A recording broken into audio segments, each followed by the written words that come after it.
Hello. Yes, sir. Hi. So,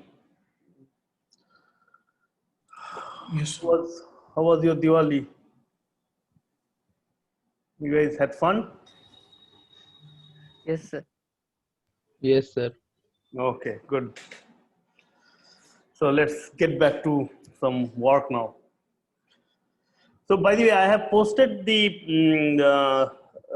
assignment, the fourth assignment, online. It is due next Monday, and I have also posted a problem set. The problem set contains whatever we have done till now and whatever we are going to do this week also. I mean, it's kind of it's yeah, the problems are not necessarily mixed up like that. I mean, like they are yeah. So you'll see it. So it's just for practice for yourself. Some 20 problems are there. Uh, Again, if you have any doubts, if you want to discuss something, let us know. The TAs will have a discussion with on that.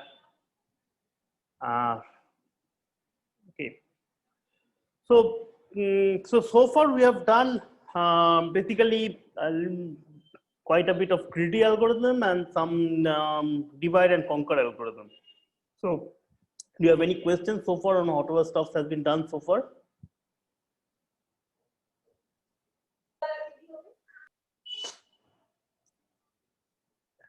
Or are you guys completely, I mean, forgot everything that has been done last week?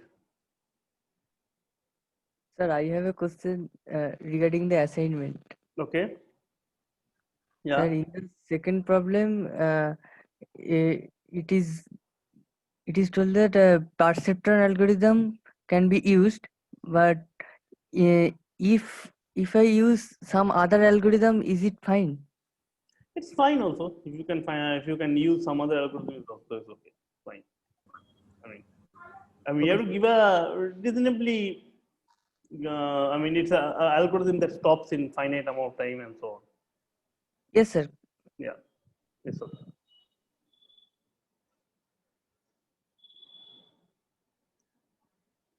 Okay. Any questions? Any other questions? Sir, how are we supposed to submit the assignment? Again, you have to write it up in some forms. No, as in like it hasn't been uploaded to Google Classroom.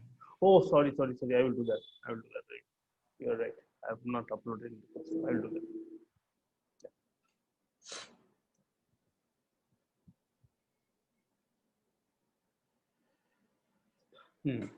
Yeah. So by the way, so I had promised you guys that I will make a video on the FFT, the Fourier first Fourier transform. Now, so this will give you a way of how to multiply two integers of length n in n log n steps. So I actually almost did it, but then I realized that so I will just wait for a bit more before making it public, because I don't. So that concept, this fast Fourier transform, is a very useful and very beautiful concept.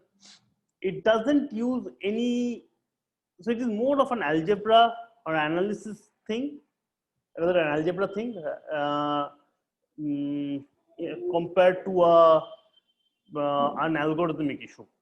Okay, I mean, so we are right now doing the divide and conquer or greedy algorithm, or we'll start with something dynamic programming this week. So that FFT is not one of those kind of stuff. Okay, so it is basically kind of was to show that how one can try to, I mean, you can think of it as some kind of a divide and conquer algorithm, but that is not exactly the main idea of it. It's a very algebraic. So what I will do is that I will, so if you guys want, feel free, if you, whoever has read it, feel free to read it, and I will be giving you an explanation of that algorithm some point of time. But right now I don't want to go too much into details of that particular thing. So I will give you, I'm promising I will give you, I mean, if you guys want a simple, quick high level picture of what's going on. The main issue is that if somebody gives you a polynomial of degree d, okay, a univariate polynomial of degree d, right? How can that polynomial be given to you, right? Sir, can Hello. you repeat what you have said in last 1 minute? Okay, so if you are given a polynomial of degree d, how can the polynomial be given to you? Let me just give, you can, if I share my screen. So I have a polynomial, sorry.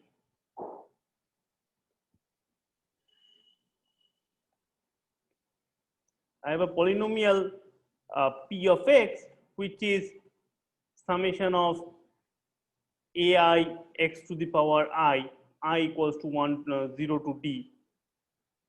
How can this polynomial be given to you? So this polynomial, you can think of it, maybe it's a polynomial that goes from maybe from a particular say r to r, or it can be given from z to z, doesn't matter. How can this polynomial be presented? In a vector format. In a vector format, meaning in terms of the AIs, right? Yes, sir. Yeah, so there's one way of giving it. There are three ways of giving it actually. Actually, there are basically two ways of giving it. One is that you are given this polynomial as is a0 till a d, right? All the variables, all the coefficients are given to you, right?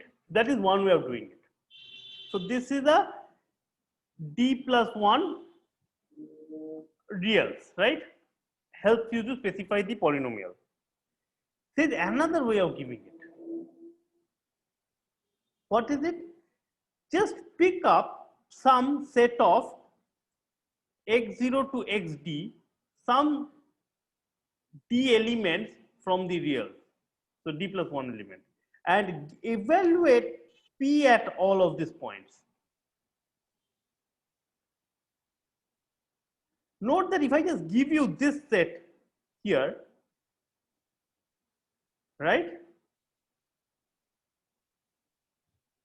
and I know this x0 to xd, this is also a very good way of specifying the polynomial, because the polynomial of degree d, right, a polynomial of degree d can be uniquely specified by specifying the value at d plus 1 points.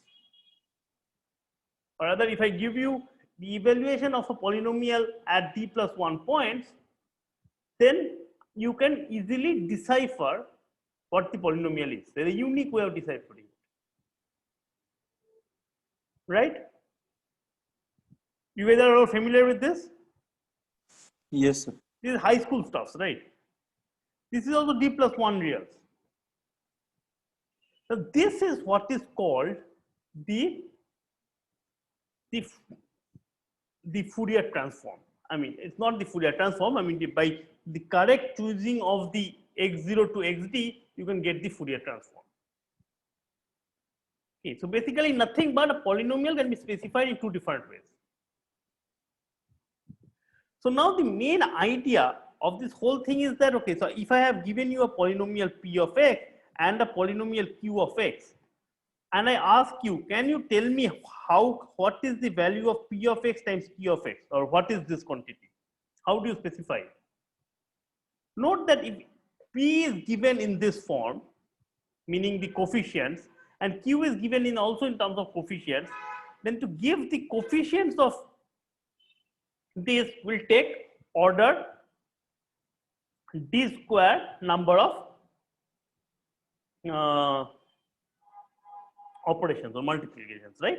Because you will have to basically write it up, write this this p in terms of this as a polynomial using this coefficients, and you have to look at q, and q also you have to do it in terms of that, and you have to kind of multiply these two polynomials as you do, right? So basically you have to write it as, okay, fine, it is A0 x plus AD x to the power D into B0, sorry, this is not x, right? Is B0 plus B1x plus BD x to the power D. Now what is that value? This is that multiplies and get something, right? So for every quantity here, you have to multiply many things, right? But this is just one way of presenting this P and Q. Note that if that is not the case, then what happens? Okay? Then what happens?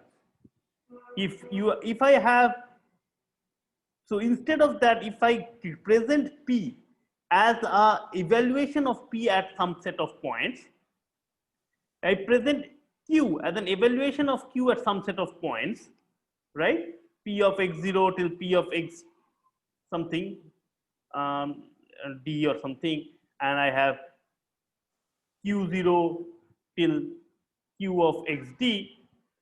So you can see that easily I can obtain the value of P of xi into Q of xi, right? X0 till Q of xd. By just multiplying it without any problem. By just multiplying the corresponding values, and just one. Okay, so this is a D variable thing, not a 2D variable object, but still okay. It's a D variable. So if I somehow had P evaluated at 2D points and Q evaluated at 2D points, I could have produced P times this P times Q evaluated at 2D points, which would be enough to give you the polynomial. So this is the main high level picture of the FFT. Okay, that if I have to multiply two polynomials, instead of thinking of the polynomials as a set of coefficients, I will think of the polynomial as a set of evaluations at some set of points. And if I think they're both of them are identically same ways of writing, I mean they're like this uniform, the same thing. But this both ways of writing gives two different styles. Okay, now this is just half the story. There are a lot of stories. How do you compute the evaluation of P at a point? How do you, what are the set of xi, x0 to xd that you choose that will help you to do the computation and all. So all of these things is a part of the FFT process. Okay, but that is the high level picture, that when you have to multiply two polynomials, instead of thinking of the polynomials as a coefficients, think of it as a evaluation of the polynomial at some number of points. And then multiplying might be easy. Multiplying of two polynomials might be easy. Okay, this is I mean don't think of this one as an explanation of what goes on in that FFT thing. But if you guys want, you guys can go back and read it for yourself. But this is the main idea that is there. That now, okay, so how is the multiplying of numbers, so integers related to multiplying of polynomials? Of course, any integer is nothing but a polynomial, right? But x is of course multiple of 10. X is 10, right? I mean a number 101 is nothing but 1 plus 0 into 10 plus 1 into 10 square, right? So at the end of the day, it just basically becomes multiplication of two polynomials also. Okay, so I just gave you this quick overview of this thing just because I had asked you guys to read it at some point of time. I think it was 5.6 or something like that. This section in the Klein-Bottardos. It was a natural, I think it is this FFT in Klein-Bottardos.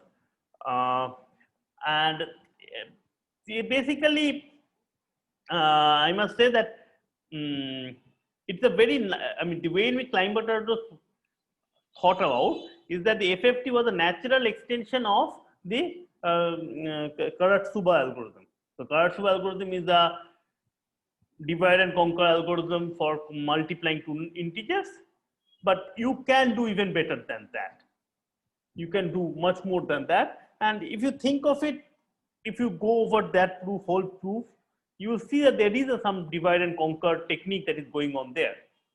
But the main idea is much more than divide and conquer. So one of the main ideas is this, that don't consider, so this is something that is a very useful thing for you guys even otherwise, even later on, if you have to do work with polynomials, okay, if you have to do something with polynomials, you design some algorithm with polynomials, any point of time in your later on, remember that there is two ways of defining polynomials.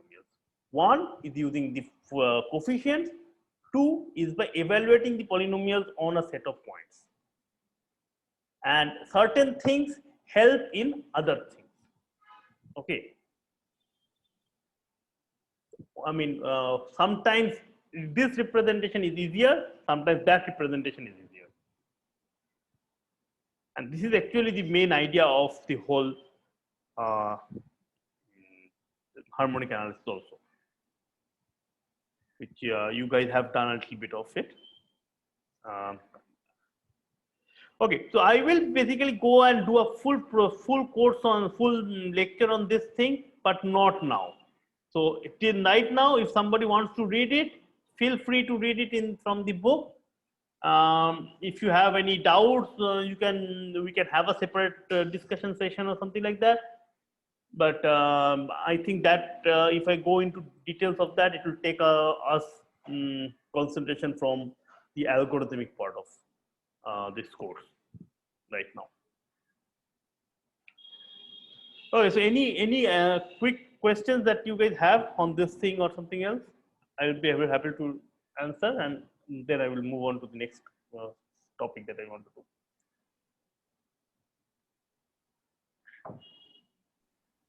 Sir, if I is not in 0 to D, then we have to convert the first. I mean, we have to convert the form 2 to 1. It is written in second form. Yes. So of course, when you do the second form, then you have to evaluate the polynomial in more than d plus 1 points, right? I mean, I have told that this is an equivalent one, right? So, but you might want to, you can, I mean, these are real numbers, right?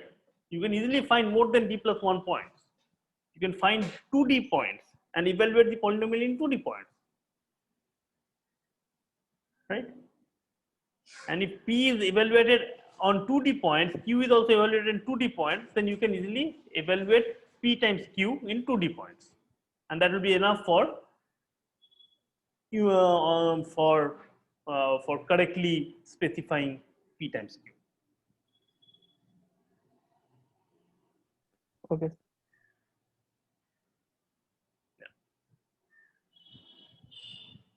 Okay. Any more questions? Okay, so if not, let me go and do a problem. So this is called the LCS, or longest common subsequence.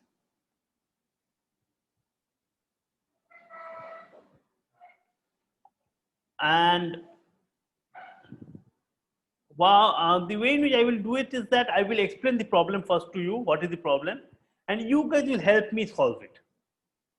Okay. I mean, this is a very beautiful concept that will hopefully we will be able to define at the end of the this lecture. So the main idea is that I have given two strings. Say I have a string, let's say A, R, I, B, A, C, D, Q, T, L, D. I really don't know. I just wrote something arbitrary, and then I have something like A, B, D, R, Q, L, C, D, B, I, G. Okay. And now our goal is to find a subsequence. What is our goal? Our goal is find a subsequence. So what is a subsequence? A subsequence is a, say for example, I can say that, oh, let's see, A, B, Q, L, D. A, B, Q, L, D. See, this is a subsequence that is here in an increasing order, and the same thing is here also in the both these strings. Right? Now, you might ask, is this the largest subsequence? Right? So, length of the subsequence is 5. Is this the largest subsequence? Now, I don't know. There can be more other subsequences. For example, say A, R, then A, R,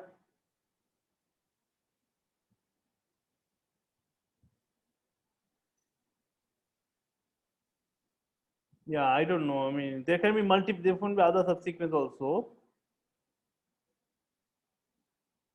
A, R, possibly this is the largest subsequence. Let's see. A, R, so if I say A, R, C, right? I can start with A, R, C, A, R, C, then I can have D over here, A, R, C, D. Okay, this is just a sequence of size 4. So you can see there can be lot of subsequences that can be there, right? And it is not obvious. I mean, to find out what is the largest subsequence, the longest subsequence. Is the problem clear? Find so this longest subsequence, then rather it is important to find B or A longest subsequence, the longest common subsequence.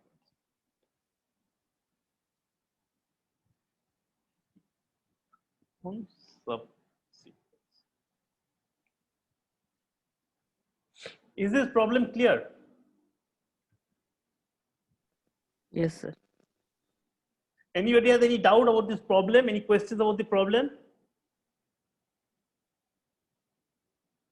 No questions? Okay.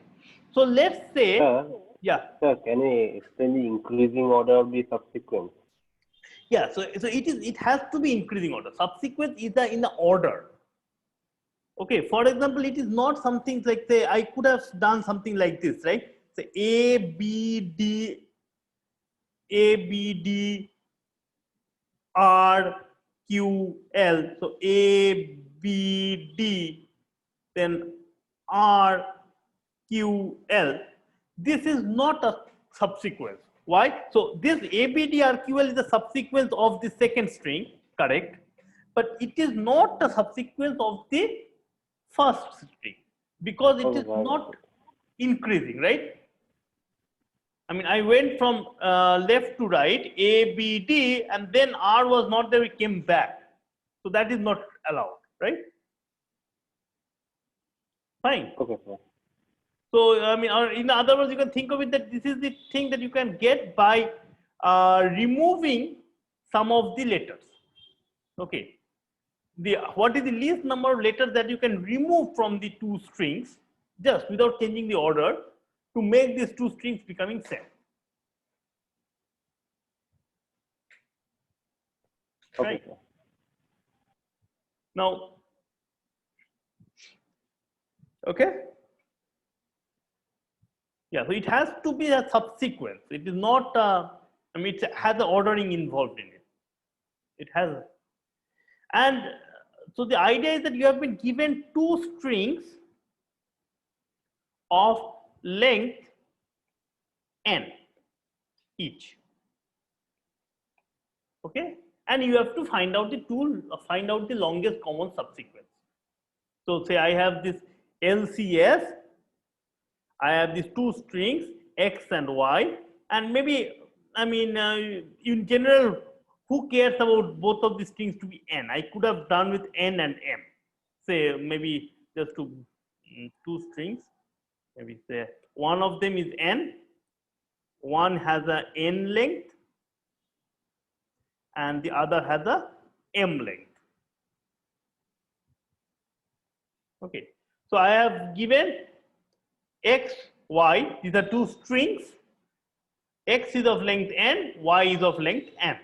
And for our purpose, I will think of this x to be equals to x1 to xn and y to be equals to y1 to ym.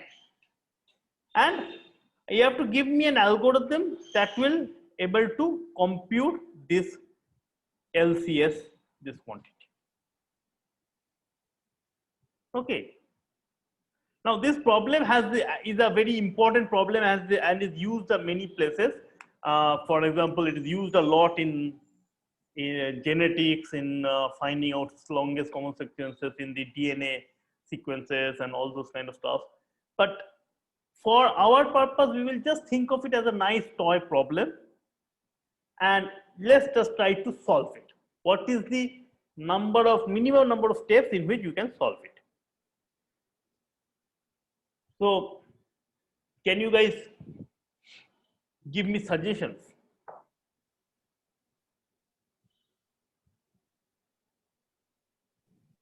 Let me see who all is there who hardly speak.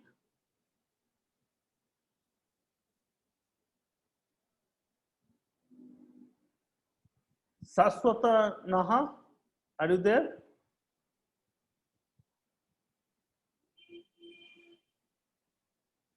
Saswata Naha?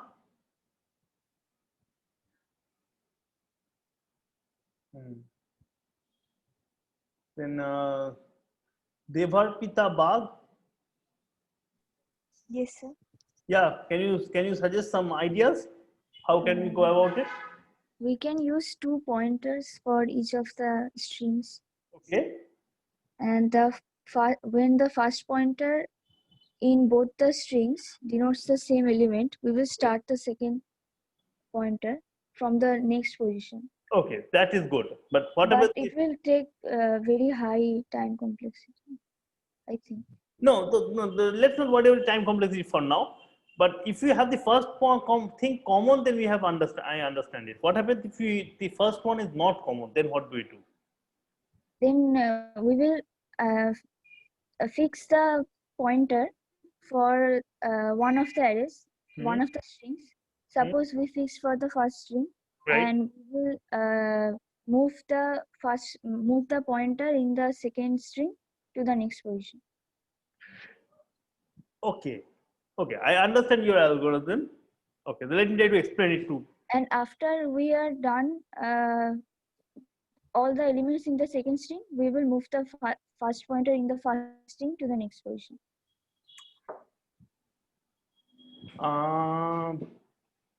Okay. Okay, now I'm a bit confused now. So let's see. Let me try to say whatever I thought, and then you can let me know whether this is what you are thinking. So say I start with these two pointers. Okay. So they start with 2 pointers. Both of them are in the first string. Fine. Very good. But now the idea is that we have to find the longest common subsequence, right? The idea is that if the first letter is same in the pointers that are same in the both of them, that means I know that what is the harm in starting a subsequence with this both of them as A. So you can say that, oh, certainly whatever happens later on, we can ensure that the first two things are mapped.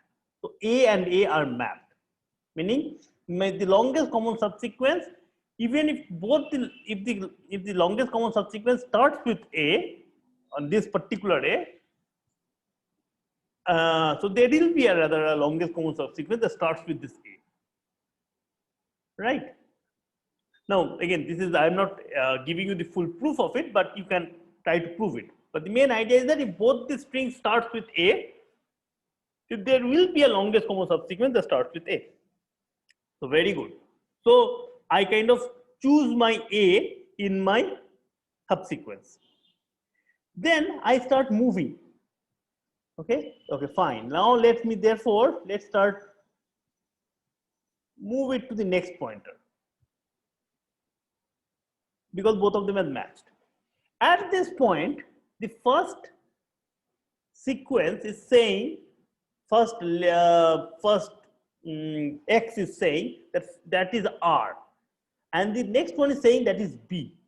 Okay, of course, you cannot match R with B, right? That is not possible. So there is two options. R is mapped to something else and B is mapped to something else. Or maybe nothing is mapped to anything. I don't know. So maybe R and B doesn't participate in any longest common subsequence. That is possible. Or it's possible that in the longest common subsequence, R is mapped to something which is a different R much later on. Or maybe B is mapped to something else which is a much different B. I don't know which is what. So one thing that we can do is that, so I know that the longest common subsequence therefore cannot have both this R and B. One of them will be there. So maybe I can keep the first pointer and move the second pointer. In some sense, we are saying that we are giving up on B. You're like, oh, okay, fine. This B is not useful at all. This B is completely not going to be of any use in the case of the LCS. Instead, go to R, D. Maybe now we can see that there is R and D, and we again say that, oh, see, it is not, the R and D is also not same. So we have to move it again once more. And we move it here. And till we find that, oh, see, there are two R's. And then we say, oh, good. So now we take R. Now, see, this is all fine. By doing so, right? So next step, maybe you will be moving this quantity into I, this into Q, and you will basically say, oh, now we have already since R, so I have A and R. Right? And say now what happens is that you kind of keep on moving this bottom pointer, and you till the time you find I, and here you find I, and then, oh good, now I have found I. So I'll write an I over here, and you can see that you will go to the end and you will find out nothing is there. Then what do you do? One option is to come back again all over again here and start. But then right now I have this ARI is a subsequence, a common subsequence between both the strings, and they cannot be extended any further. Right? It is a common subsequence, but it is not the longest common subsequence, right? And how did we find out? I basically mapped the first 3 bits here. So where was the problem? Where did we get wrong? See, the fact that the first string, first letter is A, that is a good thing. That means every longest subsequence should have the A. So that is not a problem at all. But at this point, think of the time when both my pointers was pointing at, one of them was pointing at R, one of them pointing at B. At that time, I decided to move the bottom pointer by saying that, okay, let me give up on B. Right? But maybe that was not the right thing to do. Maybe I should have given up on R on top and moved the. I couldn't hear. Oh, for how long couldn't you hear? Just 10-15 seconds, I think. Oh, Then that 8. okay. Sorry. So basically, so the fact that every longest common subsequence, or there is a longest common subsequence that starts with A, is perfectly fine. Okay, that that is correct. But think of the point in the evaluation of in the algorithmic steps where the top pointer is pointing to R, bottom pointer is pointing to B. At that time, we took a decision.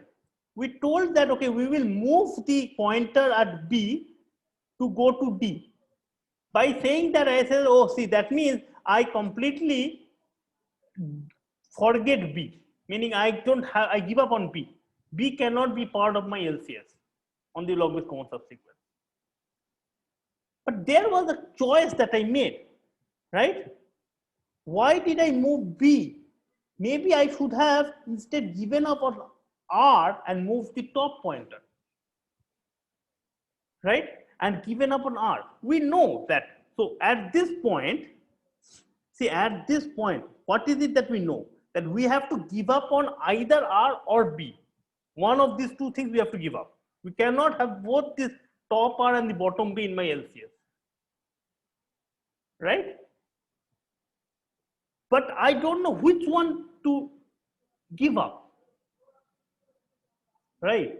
I don't know which pointer to move. Should I move the top pointer or the bottom pointer? So I have a choice over there, right? So in other words, let me try to underwrite it in a bit more concrete way, okay? So let's say first of all, if x1 equals to y1, okay, then LCS of xy, right? The first bit is same. Then I know that this is same as just have the x1 bit concatenated with the LCS of the remaining ones, which is, I mean, x2 to xn, y2 to y m, n minus 1, m minus 1, right? So this is the first thing, that if the first two bits, first two alphabets are same, then by having an LCS, by kind of ensuring that the first bit is same, I mean, there will be an LCS that uses the first bit. Okay, so this statement, I mean, I would just leave it as prove correctness. Okay, I mean, it is not something prove correctness. Meaning prove that this statement is true. Okay. By the way, you should be a bit careful over here, because LCS, I'm not saying that all longest common subsequence. As we saw in the example, there can be multiple longest common subsequence, okay? But I'm saying that all I have to do is find one longest common subsequence. So this basically says that there exists a longest common subsequence of x and y, which starts with x1, which is same as y1. Fine? But like if x1 is equal to y1, then every longest common subsequence must start with x1. No, not necessarily, right? Not necessarily. For example, I mean, I could have created a, for example, say, yeah, say let me give you a quick example. If I have an A, B, C, D, and I have a C, D, right? So maybe this two is the one longest common subsequence, A, B, C, A, C, D, and A, C, D, and A, C, D, right? The other thing is that it can be this one also. Right, but it has to start with an A. Yeah, but it is not this. This statement is different, right? But it does start with this particular first one. But if y1 is equal to y2, Yeah. do we have to make a distinction between them? So here this is what we are saying exactly, right? I mean, okay. I mean, what this statement says is that there exists a longest common subsequence of LCS of this quantity such that if you append this x1, you will get one longest common subsequence of here. Okay, so maybe you are right. Maybe how it all depends upon how you are thinking of the LCS. But what I mean is that it's not necessarily the person will map this to this. They might end up mapping this to this also. Okay, sir. Okay, I mean that's I mean, yeah, in terms of the sequence they will be same, but when you are creating that matching, then that can be a little bit off. Okay, now let's look at the more interesting one. What happens if x1 is not equal to y1? See, now I am a bit confused, right? I have to decide. I know that either I have to give up on x1 or give up on y1 or give up on both maybe. See, if I give up on x1, what can I say?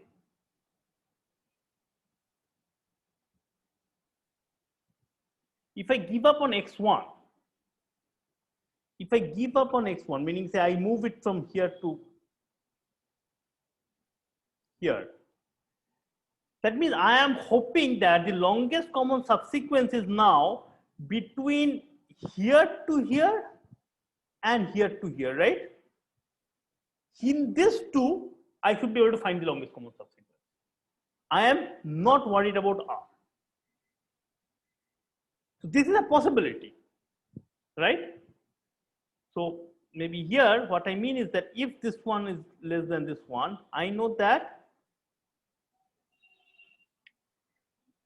the LCS either does not contain x1 or does not contain y1. It might not contain both, but at least one of these two things should be true, right? It's not an exclusive OR, it's just an OR. Fine.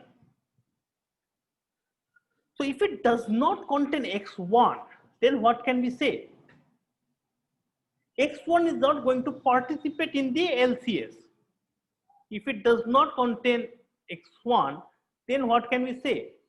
This thing that becomes nothing but LCS of x2 to xn, y1 to ym, n minus 1 m, right?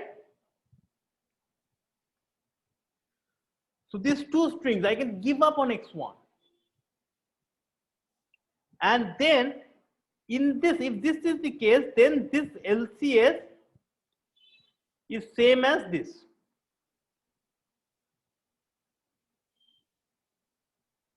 Right? And what happens if the other thing happens?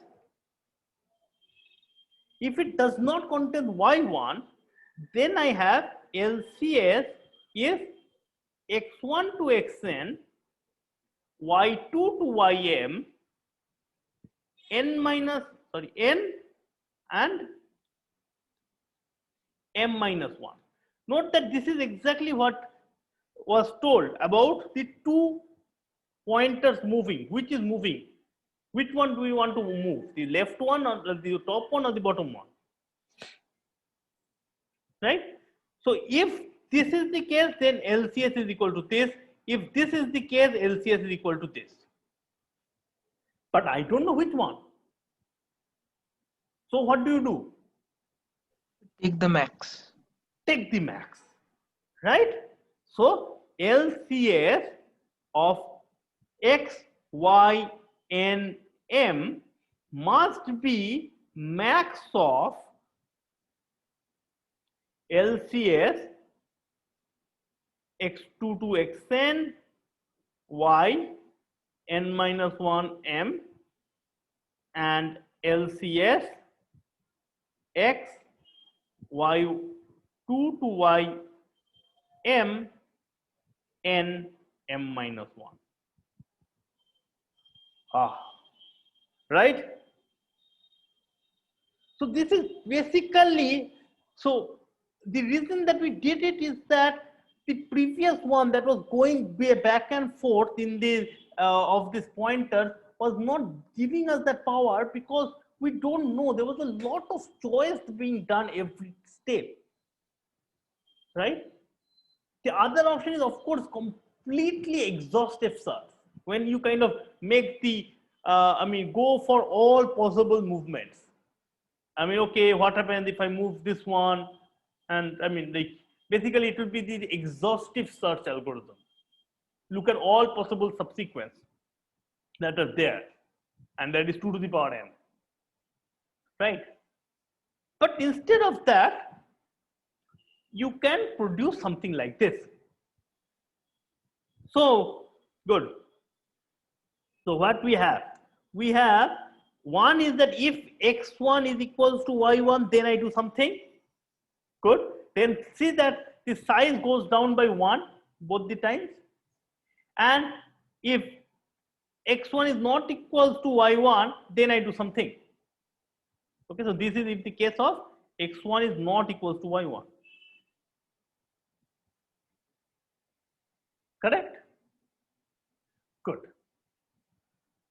So we have come back to what we are doing to some level, that this is a kind of a divide and conquer algorithm. We are going down a bit, right? Hello. Yes, sir. Yes, sir. So can somebody help me out? Maybe Saswato Naha. Hello.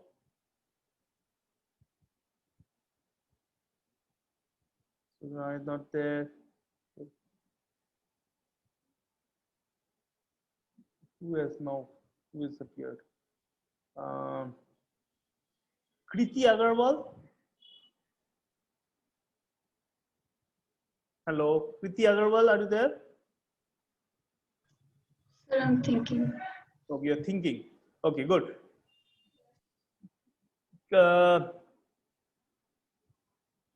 Then let's see. Rohit Kurian.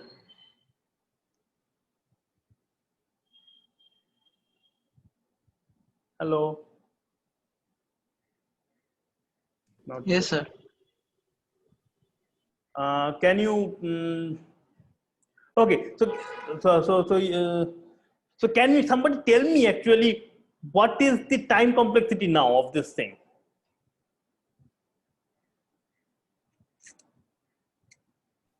So we can make the recursive relation that T of Mn is equal to T of M comma n.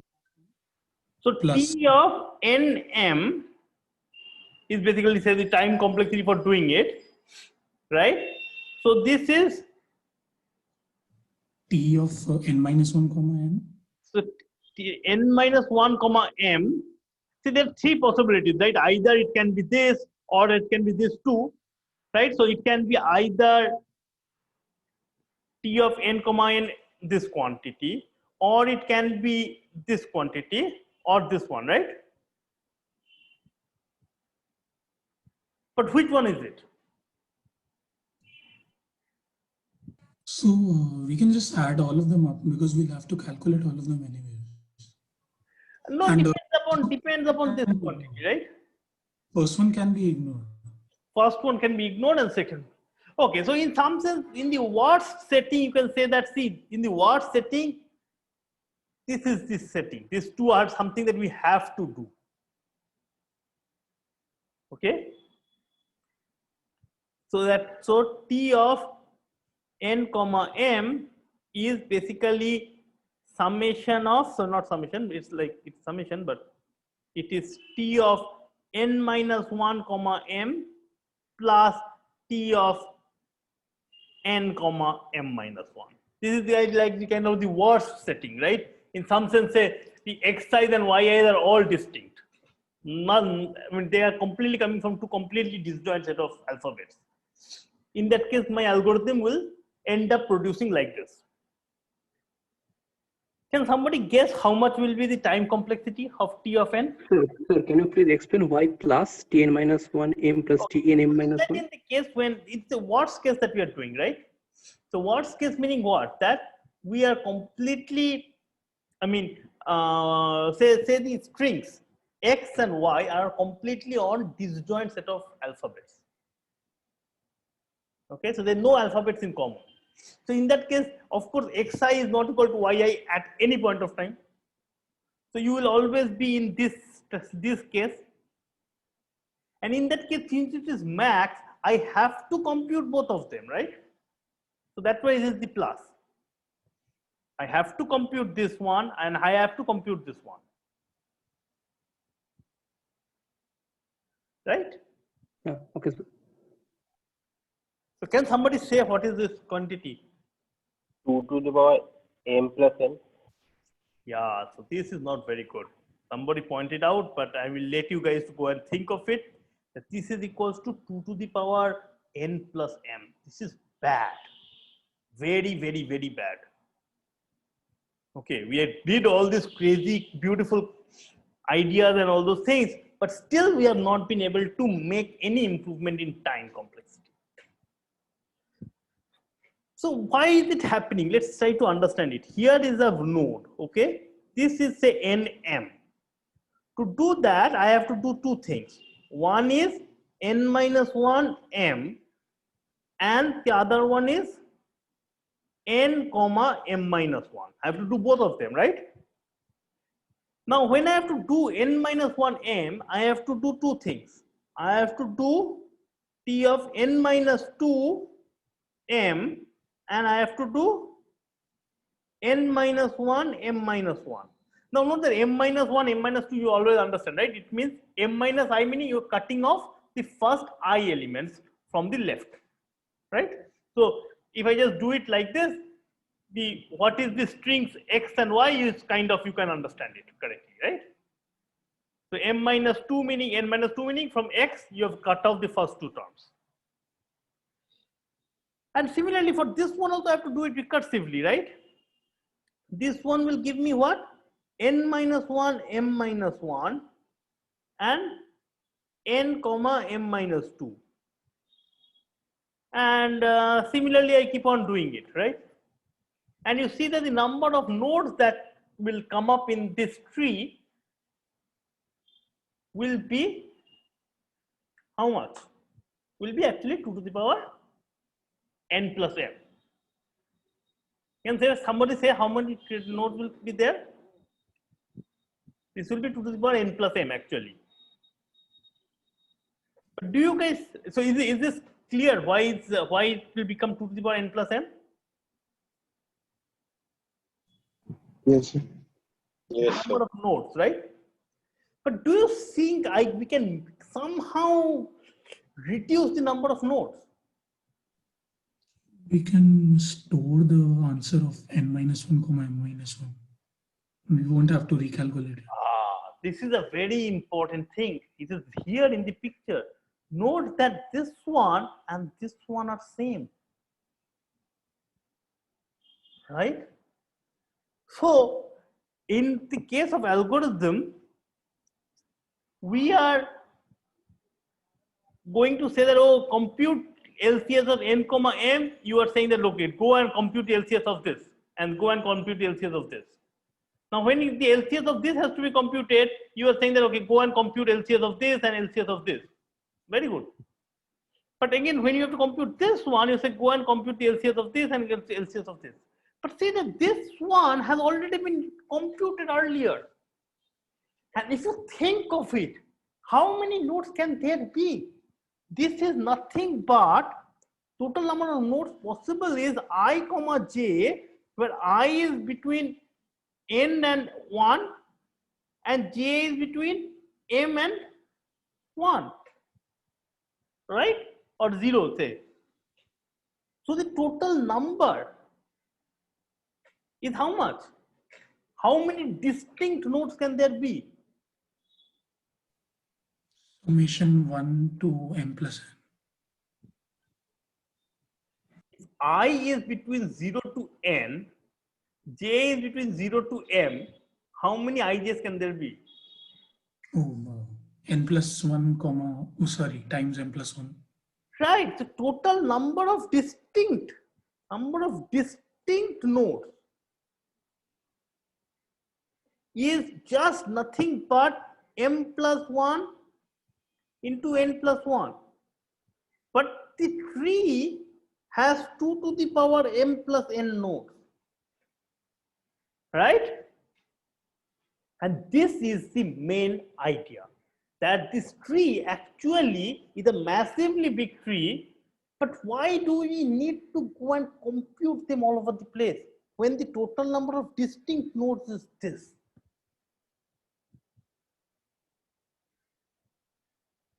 Fine. So what do? You store them. So let me tell you how to store them, right? It's like kind of very easy. We store it in a matrix. So here is I, okay? So I is 0 to n plus 1.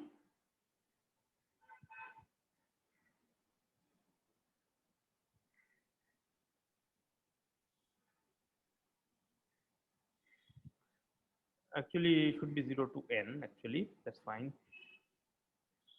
Let's do it 0 to n. Yeah, 0 to n. And this is 0 to m. Now, what is this quantity? This is basically saying that this whatever is stored, this is a matrix that I'm drawn, okay? In this matrix Ij, what is being stored? Ij, ideally, I would like to store LCS of what? X of I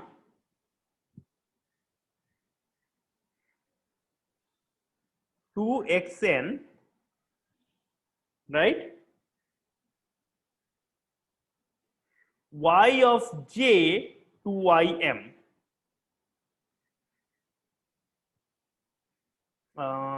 Sorry, I made a mistake over here. Okay. Sir, x1 to xi or xi to xn? No. I want to store this thing. Okay. I want to store exactly this thing where it is n minus I and m minus j. I might be off by a index 1. Let's see. Like forget this 1. Okay, I think that will be the okay. No, 0 is there. 0 is required. 0 is required, and this is xi. I is this one.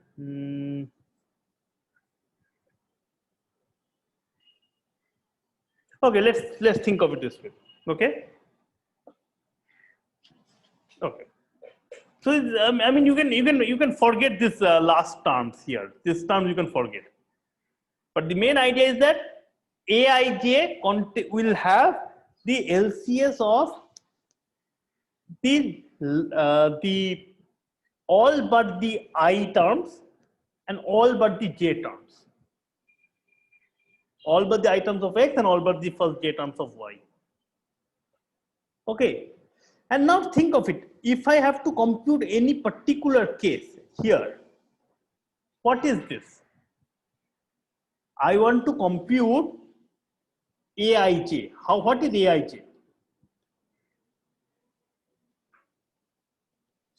Now this is important. Aij, if xi equals to yj, then this is equal to what? Nothing but I made a mess of this whole thing.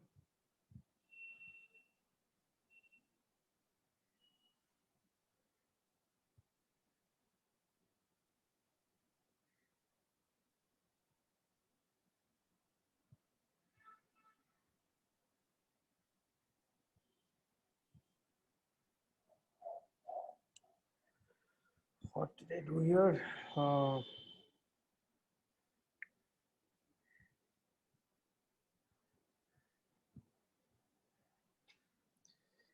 If this is the case, okay, fine, let's see. Then this is equals to A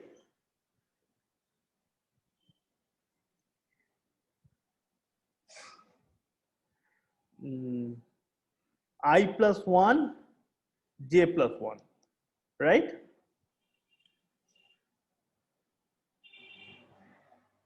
Hello? Yes, sir. Yeah, this is right? Yes, sir. I hope this is right. And if xi is not equal to xj, then what do I have? This is nothing but max of a I plus 1 j and j I comma j plus 1, right?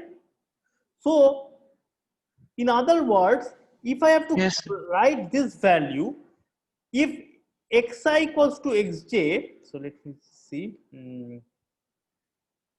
If I am here, then this is nothing but this quantity, right?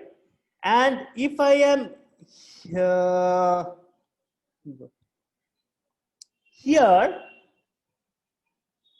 then this is nothing but max of these two quantities. So if I start filling up my matrix, say, now how do I fill a matrix? What is this matrix? What can I fill up? Right? What can I fill? See the last term here, this I will be able to fill. Correct? What is this quantity? What is this or what is this? None. Huh? Because No, this sir, is no. like you have just x has the, in the x coordinate you have just xn, right? So you have xn, this one term, one letter, and something in y.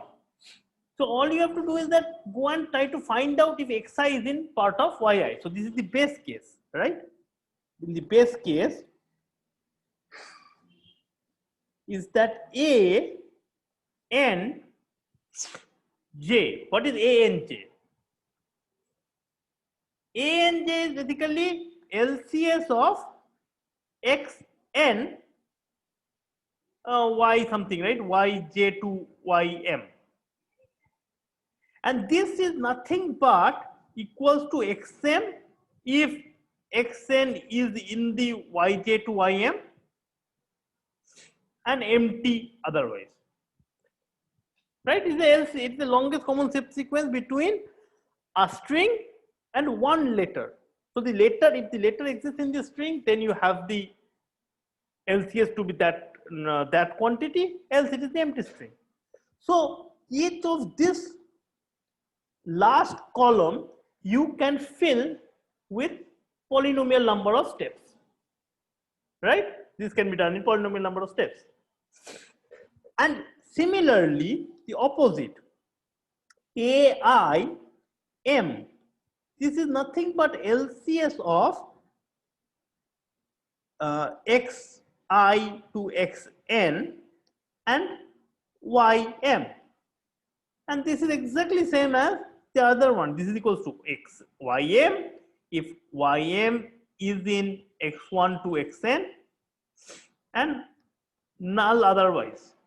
So I can also fill up this column, this row, the bottom row. Good. So I can fill up the bottom row, I can fill up the last column. Then can I now fill up this one? Can I fill up this one first? Yes, I can, because this one will be either this or this two. Similarly, I can fill up now this one. So if I say that, okay, now good. So let me just try to write it. You have filled it up. Now this one is the next one, 1. Then I fill up this one, 2, then 3. Then I fill up whatever, this, then this, then this. I keep on filling up, and I have, so thing is that whenever I have a time to fill up a particular cell, note that the previous one has been filled up because I'm going from right to left. The bottom one has been filled up because I'm going from bottom to up, and the corner one has also been filled up. So therefore, I have the data to fill up.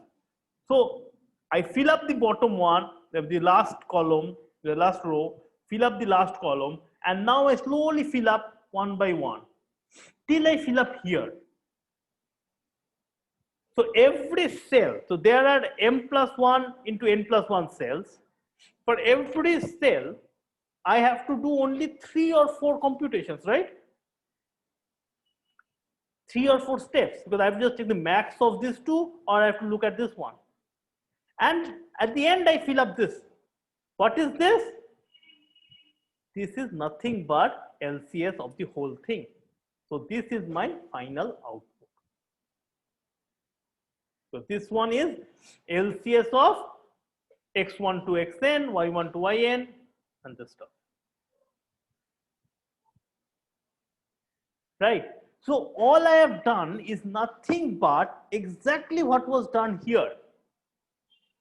Just to observe that this way of computation, there is a lots and lots of sub-problems that has to be again and again computed.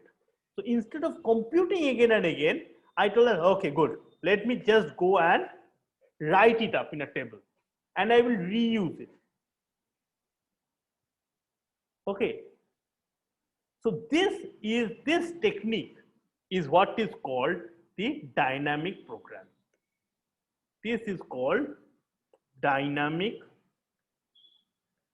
programming. So this is nothing but divide and conquer, where the sub problems have to be recomputed again and again. And instead of recomputing the sub problem again and again, we store them and solve it.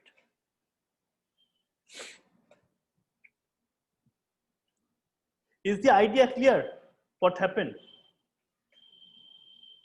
Any questions?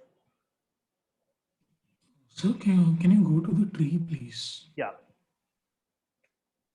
So at height h, we'll have exactly h nodes, right?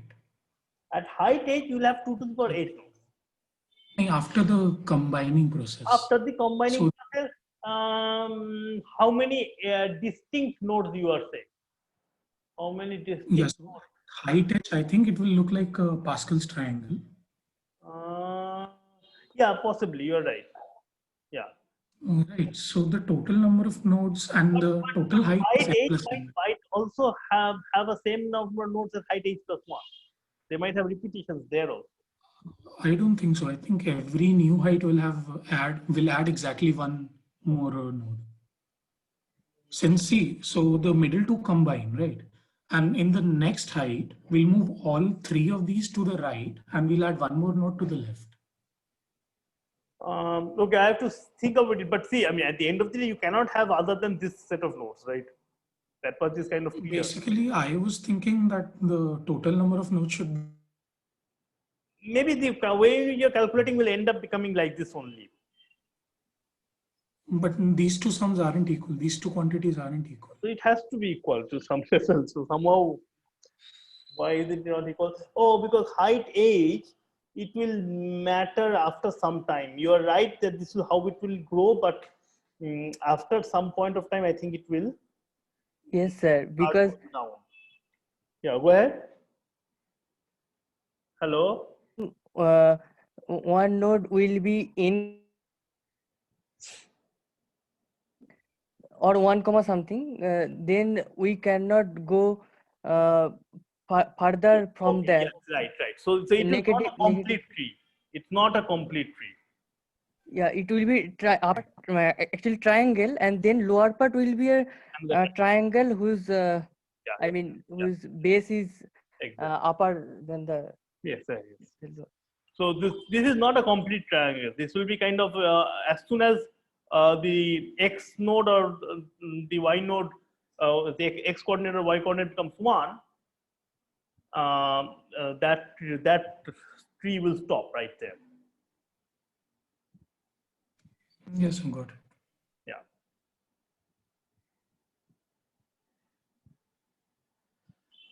Okay. Is this idea clear? It is actually very simple concept. Okay. If you think of it, it is basically this, whatever we have done here is the main heart of it. It's called the heart of dynamic programming. Okay. So the main idea is actually there are a few things that are there. Okay, one is to define a quantity. What does the LCS, what is this thing that I called here? How do you define this quantity? Aij. How do you define what is there in that? What are you storing in that cells? That is the one thing. The other thing is this recurrence. Okay. So my advisor is to tell this thing as this is the heart, and this is the brain. If you want to think of it this way, you can do that. So one is what is there stored in the cells, and the other is that how do you get the value of the cells from the previous ones. And then you have the base case, and with that you can do it. Okay. And the main idea, it's not suddenly magically it comes out. It comes out because of the fact that if you do a simple divide and conquer technique, which is kind of naturally comes out in this kind of things, okay, then there is a lot of repetitions. And if there is a lot of repetitions, you have to, you can reuse, you don't need to compute it again and again. Just store them and get it done.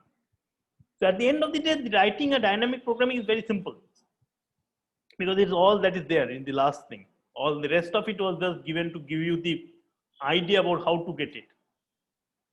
Okay, so it is this defining of the matrix, to saying how to get, how to fill up the matrix, and your base case. And that's the dynamic programming. Even coding it up into a C program or something like that is very simple over here. Okay, so if you guys are comfortable with this, please ask me questions. Dynamic programming, although it looks very simple, it is deceptively hard at times, because coming up with the right definition of the matrices, okay, can be a bit tricky. Coming up with this. So what I will ask you guys is to go and read this section, chapter 6 of dynamic programming, okay, and you will find a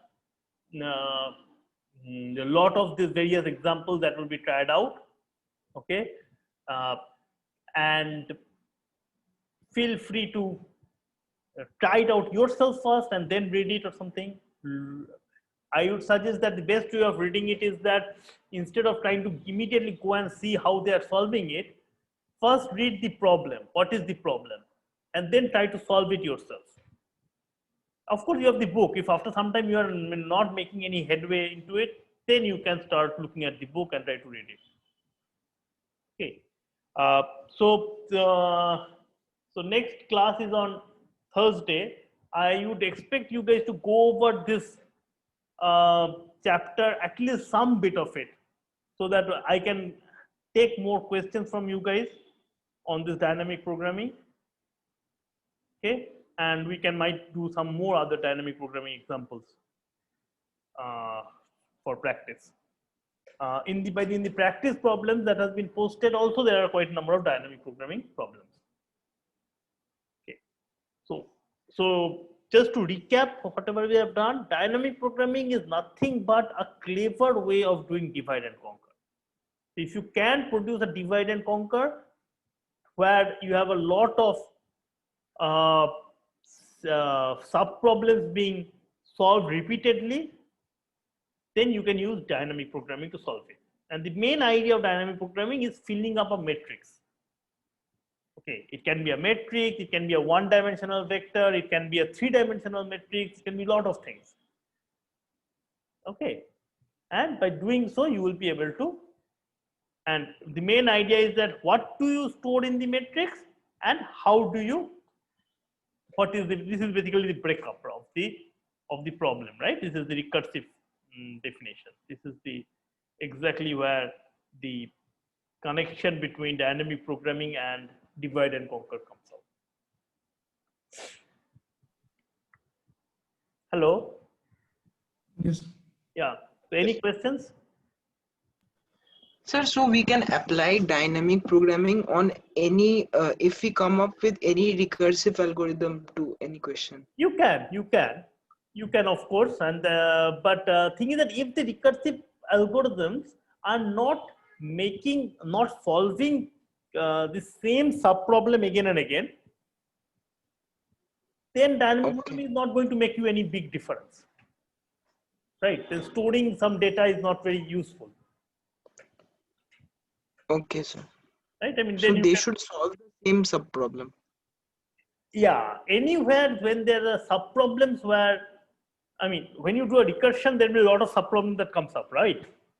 Yes, sir. If the sub problems have lot of repetitions, then dynamic programming comes in. Okay, sir. Thank you, sir.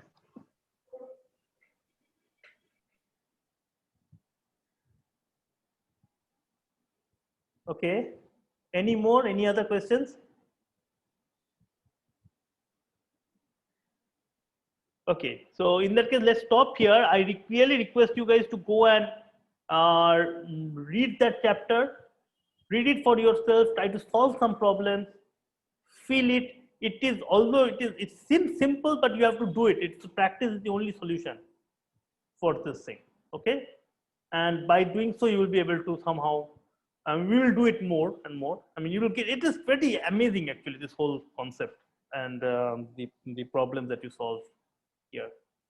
So please go over the chapter 6, and we will take up another problem, another dynamic algorithm problem, dynamic programming problem on Thursday, and maybe we'll stick to dynamic programming for some more time. But yeah, okay, good. So then let me stop now. Thank you, sir. Thanks.